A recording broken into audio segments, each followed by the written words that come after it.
வணக்கம் நேர்களே, இது லங்காபோ ஊடகத்தின் இன்றைய முக்கிய செய்திகள். கனேமுல்ல சஞ்சீவ கொலை வழக்கில் பெண் சந்தேக நபர் உள்பட மேலும் 2 கைது.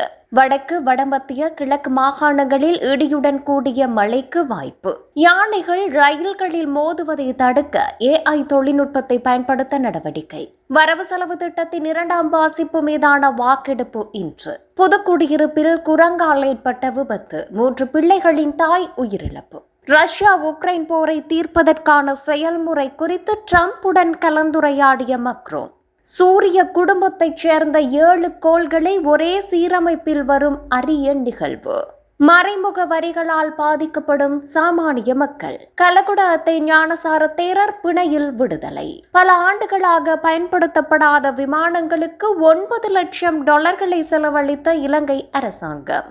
பொலனறுவை கந்தகாடு புனர்வாழ்வு மையத்திலிருந்து கைதிகள் தப்பியோட்டம். பஹ்ரைனில் சுற்றுலா விசாவை வேலை விசாவாக மாற்ற முடியாது, உள்துறை அமைச்சகம் அறிவிப்பு.